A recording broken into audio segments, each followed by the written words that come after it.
Welcome to the World Builders Guild. This is a new YouTube channel where I'm going to go over many of the aspects of world building and walk you guys through how I build my worlds. So to give a little background about me, my name is Dakota. I went to school for biomedical engineering and I've been DMing for the past 5 years. I'm pretty introverted, I'm very nerdy, but this is something I'm passionate about and I've found I really enjoy making worlds. Now, in this series of videos, I'm going to be going over world building from one aspect, starting with making a map. Now, a lot of people do it differently, and that's totally fine. You do you. Everybody builds worlds different. But I like to just put pen to paper or using a computer program, just start designing a world. And from there, I draw a lot of inspiration and I begin writing my stories or my campaigns for Dungeons and Dragons or any other RPG that I've played, books, or any other creative work just based off the map. So for making the map, I like to use a program called Wonderdraft. Now at this time, I am not in any way sponsored by anybody, but Wonderdraft is just very wonderful. It takes away one of the worst parts I find of any online map making program, which is making the coastlines look real. And Wonderdraft has a coastline generator that does that completely for you. So what I'm just going to show you the program. We're just going to hop right into this. So when you get into Wonderdraft, you'll have to click New to create a new map. I like to use the 4K template. It gives you lots of space to work with. You can make it as big or as small as you want. Fill it with many little icons, the symbols they have, or you can make those really big and it just looks nicer when you go to print it out if that is what you were doing. Or if you upload it to something like Roll20 to show your players, it looks better being 4K. Now it has a bunch of themes which are better.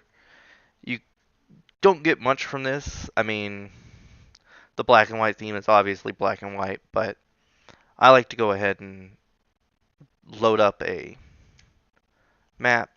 Will generate a random coastline, which it has various options. Uniform gives you a like mini maps and RPG systems where it's just a piece of a continent. Continent will generate usually one section of a map. You can zoom out by holding control and scrolling on the mouse wheel, and this will give you a better view of what you're generating. So archipelago generates a chain of islands or a grouping of islands. Atoll generates a circular island. And then world is the one we'll be using. And it generates more of a world. Now, of course, we're not just going to click this button and that's it, we're done. But I like to find one that I am pleased by, and I'll go from there when making the rest of the design. I'll change some islands, I'll delete some stuff, I'll make some continents bigger. And one of the things that can really help is playing with the water level.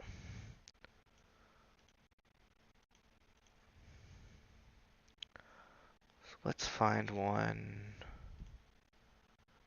I want them to be a little further apart. Ooh, this one's not bad. Let's up the roughness. Let's see what that can do. Now, by no way an expert in Wonderdraft, but it is constantly changing. They have had many updates, many new features added. The developer's really active, and it's been a very pleasant development cycle.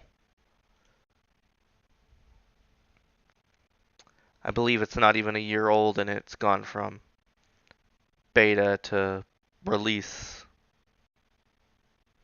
So I think this is one that I'm going to work with. I like the way this is set up. I like the way it's designed. And I can change some of the continents to fit my needs better. And so now we're going to change the theme. So let's go with black and white and see what that one is. So the theme we were in. So this is the adventure theme. So we were in Eastward. Yes. Feudal. Imagination. Paper.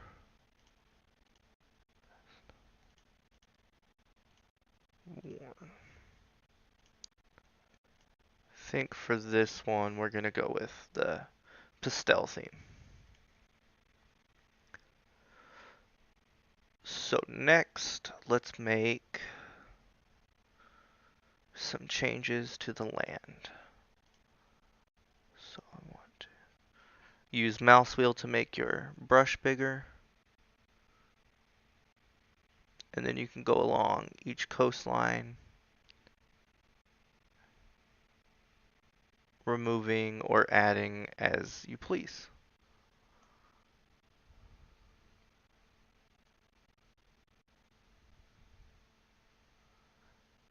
I want to clean up some of these artifacts that are left behind.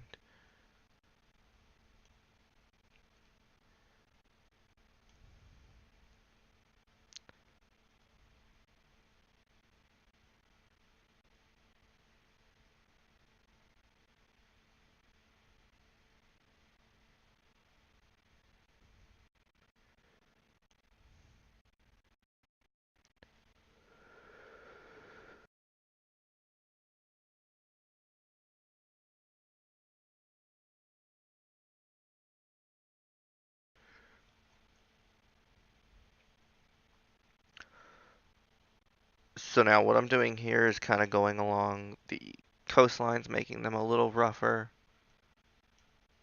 trying to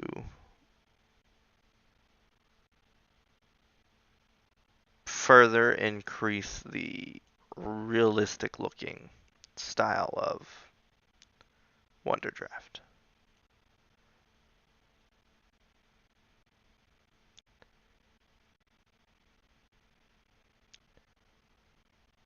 Also smoothing out and reducing some of the landmass and making it more my own and less pre-generated.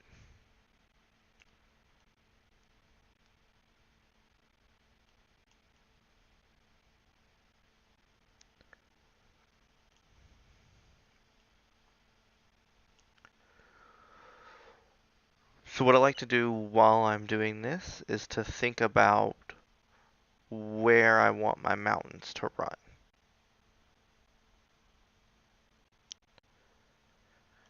And while that may seem simple, depending on how you want your world to feel, realistically where you put mountains are also where you're putting your tectonic plate collisions.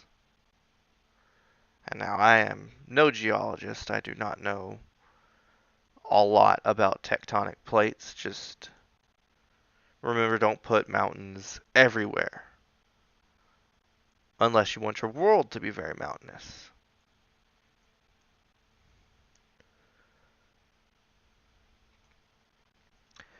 And one of the big things to remember is, I'm sure if you're watching this video, you've watched a lot of world building videos. But always remember that first and foremost, it is your world. It doesn't have to follow strict laws of nature. You don't have to, all your rivers do not have to run north to south or east to west, or rivers never split, rivers never go together. It's your world. Make it your own. You'll be much happier with it if you felt like you did it and you weren't constrained by what people think. Now, those are design choices for really critical. Nobody's going to care. You write a good book, nobody's going to care that your river splits into two. That's not correct. Some people will care.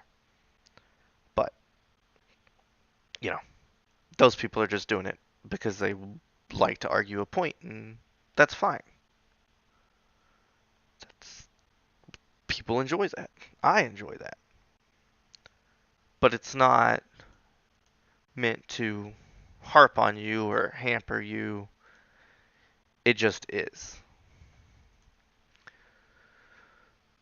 So Wonderdraft has pre-built symbols. They come with the program, and I have gotten some of my own symbols to go along with it as well.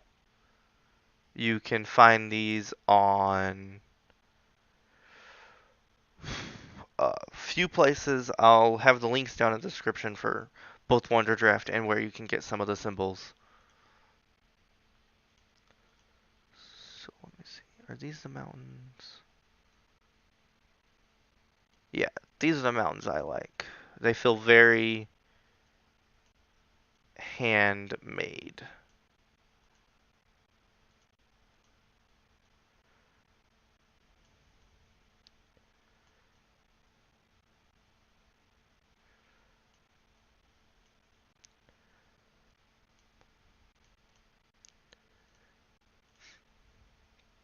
When placing down mountains from a geological standpoint, I do know that there are rarely, if ever, lone mountains.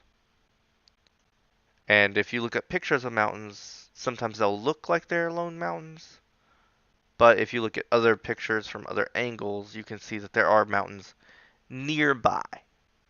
They're not always as close as what I have right here, but a mountain just out and about, one mountain would hopefully have some story explanation that you can grab on to and tell a story from.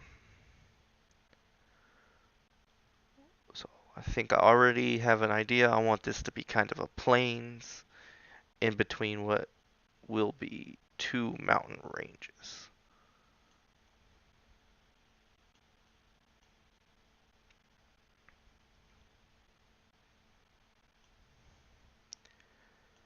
Another thing to think about when making mountains is, from a weather standpoint, one side of mountains will be dry, one side of mountains will be wet, and that could help with your world building.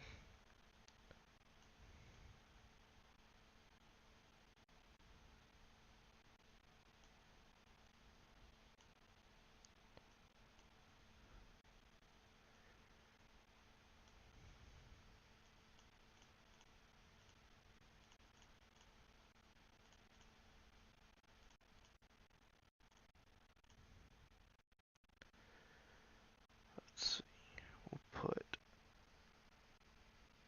make some mountains up here to just really cluster to the top of this.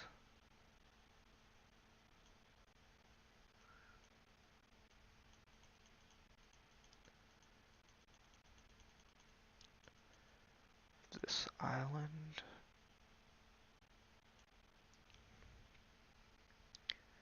We'll put a few on this island here.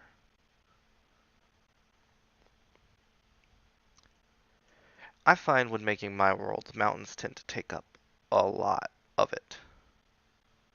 Which makes sense if you look at things on a geographic scale. There are lots of mountains in the world.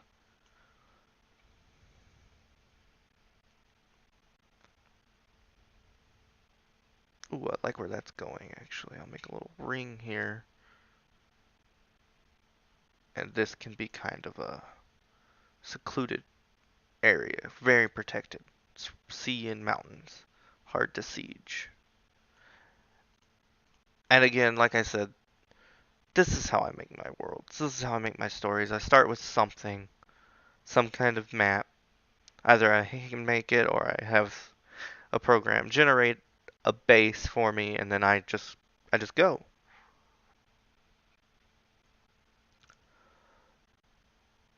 So I think I like where the mountains go. I'll put a few here, just kind of scatter them out. And now I like to go in after I've made mountains and drop some hills. Just pepper the hills down. Kind of gives a feeling of transition, and it's not so stark.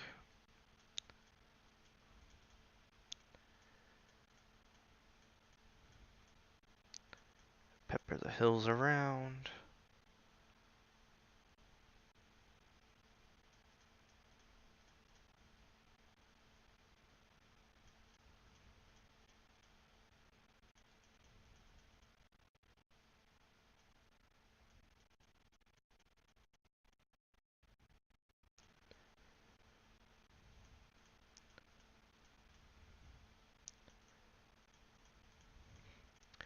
And I'll do trees kind of the same way I'm doing my hills.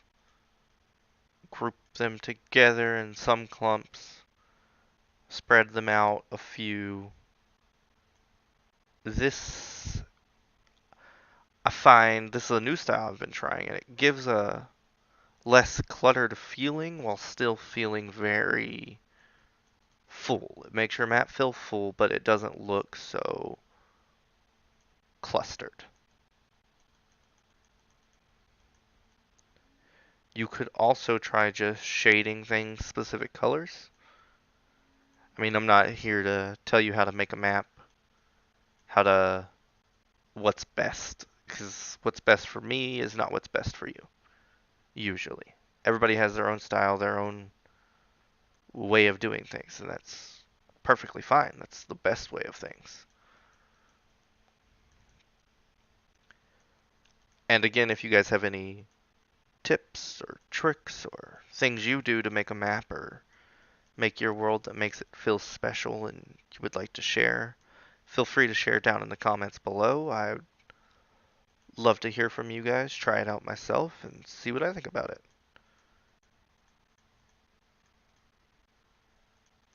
If it's really great, I might even do a video on it.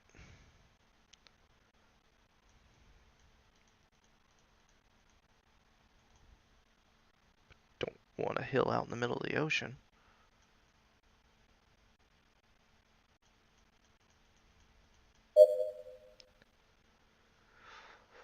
So what just happened, Wonderdraft does save every once in a while, so even if you are working and something happens, the power goes out, and you may lose some of your work, but you won't lose all of it thanks to Wonderdraft's autosave feature. Another great feature for Wonderdraft to have.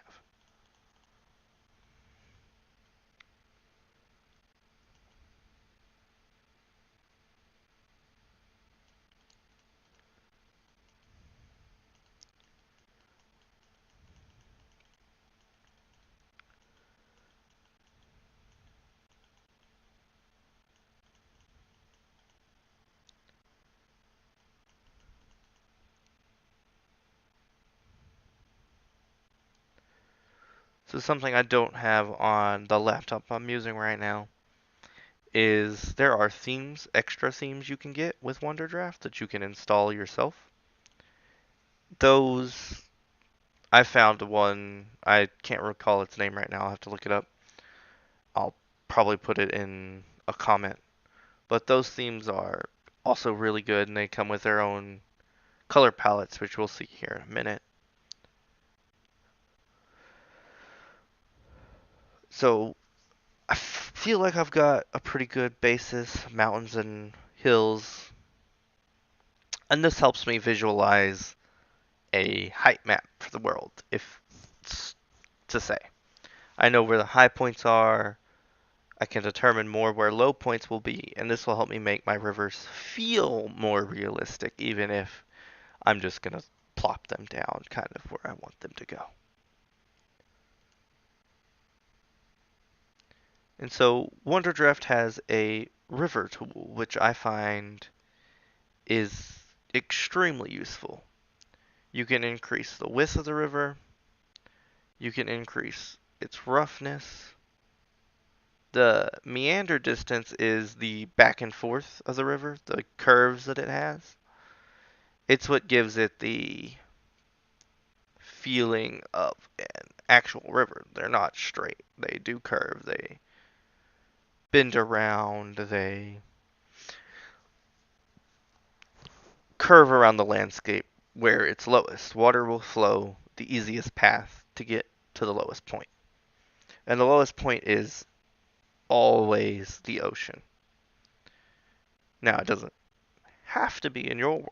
There could be a magical hole in the ground that all the water flows to because it goes to the lowest point.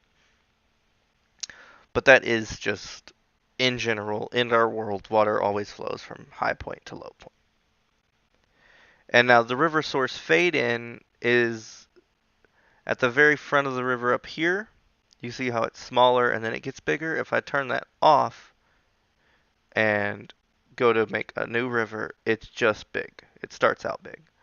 I like fade in for things coming down from the mountain, but not always for things coming out of a lake.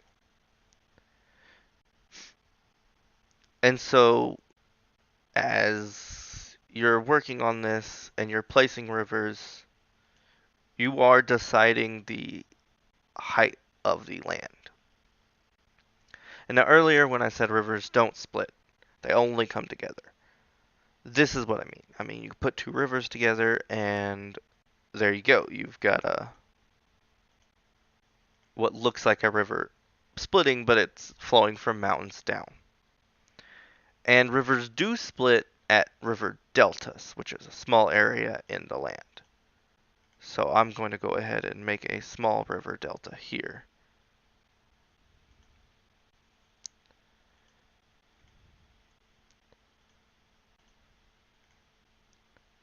At the base of that river. Turn the source back on.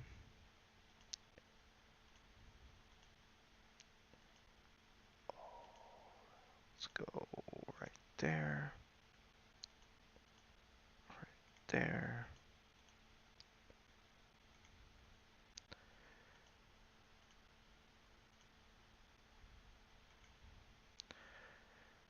And one of the things I stress is you can't have too many rivers. You can put them down, you can put them down, and if in the end you don't like it, you can just delete some. It's I find it easier to have a lot of rivers and take out the ones I feel were unnecessarily added than I do to go back in and add rivers. I struggle with figuring out where they go after I've gotten past this step of adding rivers.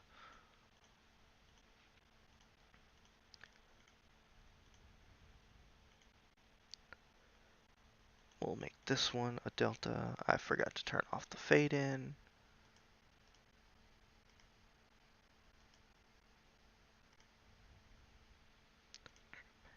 On, and we'll go right through here into that.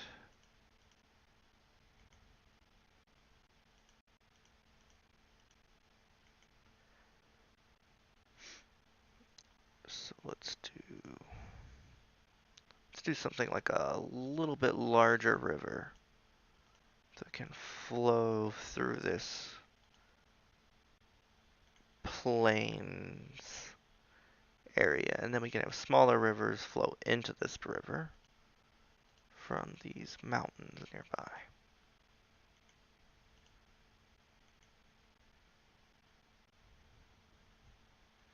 So with such a big river, this is probably going to be a pretty green area, probably have some big cities. And we can make a few more. We'll go right through that little lake.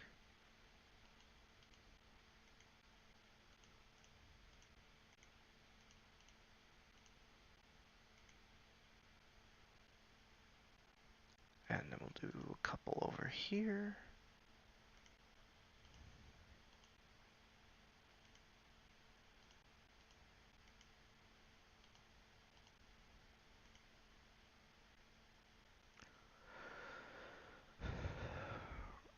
On a realistic standpoint, rivers also determine where your cities will be. Oh, I did those on the big one. Cities will almost always be places where you have natural resources, be it ore, trees, water, but every city will need a source of water. So they'll be getting it somehow from someone.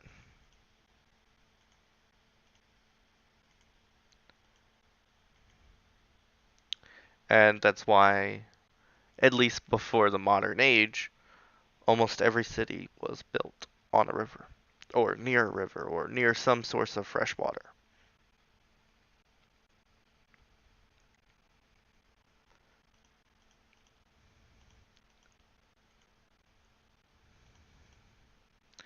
Sorry for the silence every once in a while. I kind of get lost in thinking about how I want my river to run. Hopefully, it's enjoyable just seeing me completely freestyle these rivers. I mean, there's not too much planning going into this.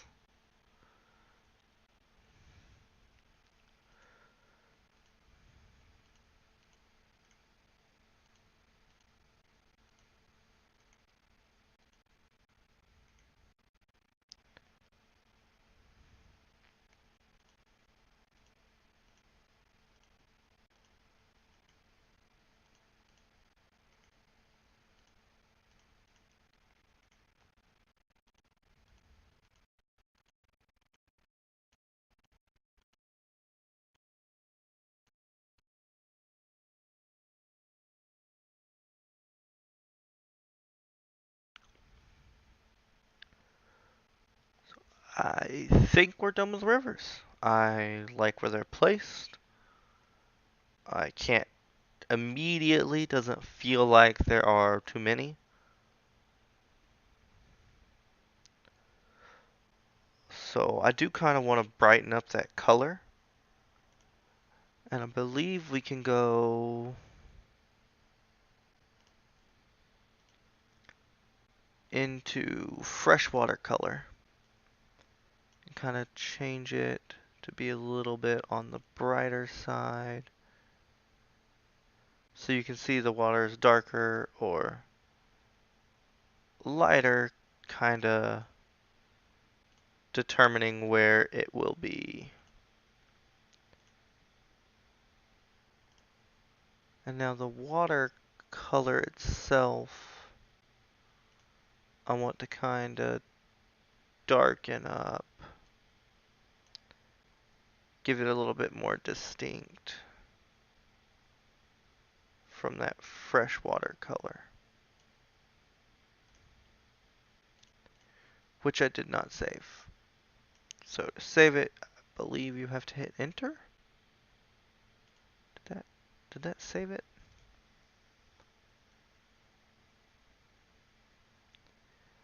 Like I said, I am not an expert. Freshwater color. I want it to be bluish, but I want it to be bright. On, off. Add? I don't know what I did there.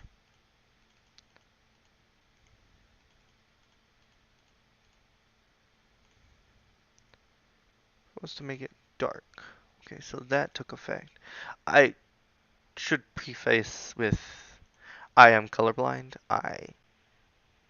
Not fully colorblind, but similar colors do not look the same to me as they do for you guys, most of you guys. So don't be too harsh on my struggle with colors. It's it just is. There's nothing I can do about it, and I still go about doing what I love. I like making maps. I like making maps with color. So it's a struggle, but it's one that I try my best to deal with. So now we can paint some of the land. Wonderdraft comes with a few colors. You can go find more. That is probably something I will be doing. But just a few colors can really make a map pop. So, like I was saying, I want this to be kind of a greener valley, but I don't want to paint the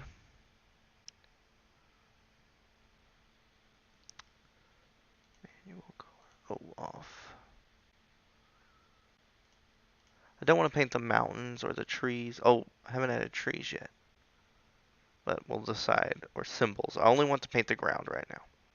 So I'm going to filter those out, and I'm going to paint this side of this mountain range green. This area green, and then I want to paint the area around this river green. Well, this really isn't a mountainous side, so this is going to be pretty green. And this is going to be the green side of this mountain range. For the other side, I'll switch the brush to this one. Kind of fade it out. Go back with this other color. Not that color. Is it that color? Go back with the eraser.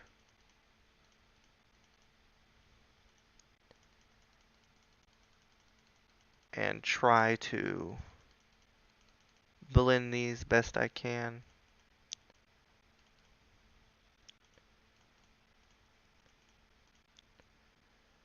Together to make this feel more like the wasteland I was talking about.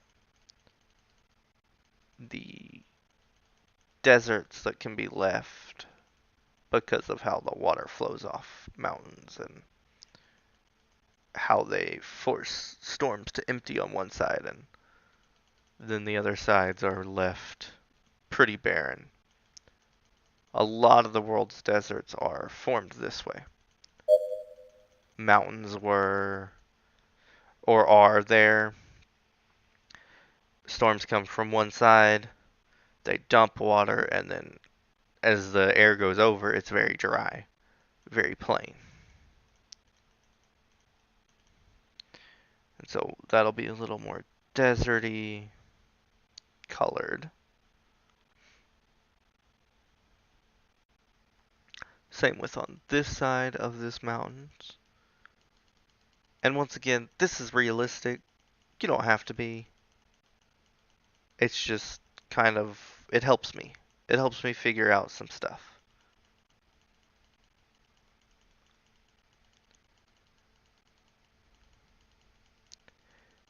And if you're wondering why I'm clicking and not dragging, with this specific brush setting, it makes a little more blending, I feel. And that looks better to me.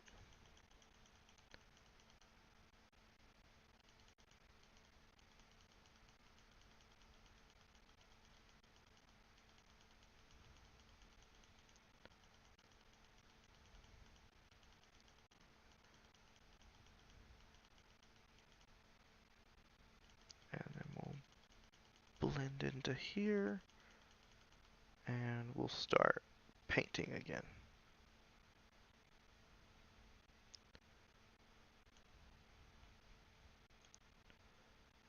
So I'll paint all of this a green color.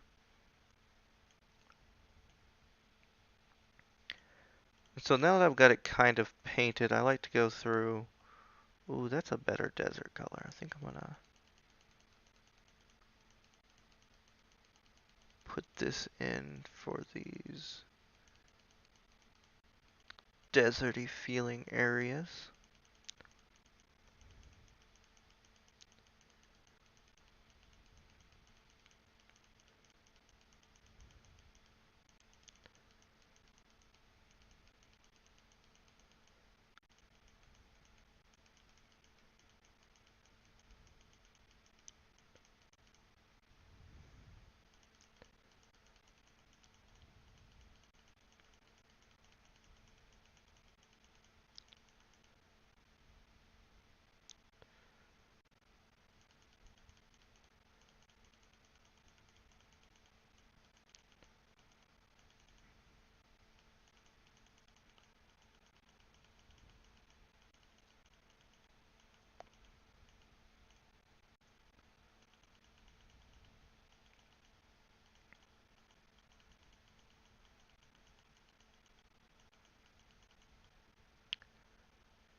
So what I was going to say was I like to go in after I've kind of got a base color for each place laid out and put small dots or dabs of another color to make it feel more realistic. You know, if you look at a map of America or whatever country you're living in, you'll see that the ground is not the same color. It changes a lot. It doesn't just switch from one color to the other either. It's very much patchwork.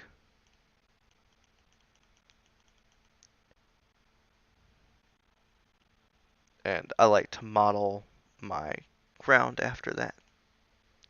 So I'll go through with colors. I try to click multiple times on a spot so it doesn't look just like there's a dot on the ground. Switch up the color, kind of make it that looks more like mountains. Let's do something like this. That's a little better.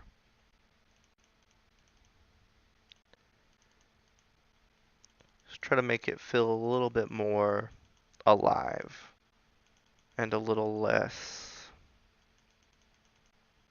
Oh, there's just green here. But if that's what you're going for, then by all means.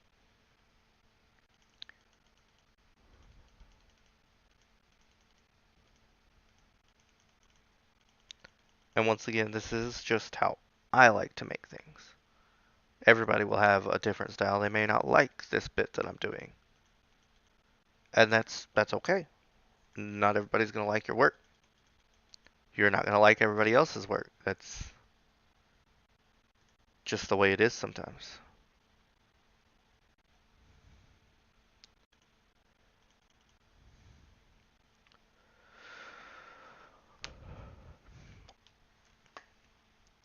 So we've got one landmass kind of colored. I think I'm going to spend some time in between recording sessions to grab a few more colors that I like, put them in so I can fix this up a little bit. It'll be a little bit closer to what I like. But I think this is where we're going to stop here for today. If you like the content and you want to see more, please click the like button, let other people know I'm here. Subscribe if you want, if you liked it. If you didn't like it, subscribe and tell me what you didn't like about it. I'm fully open to criticism and help. Just try to make it constructive, and I'll do my best to respond in a pleasant manner and take your criticism and hopefully improve myself and my recording style.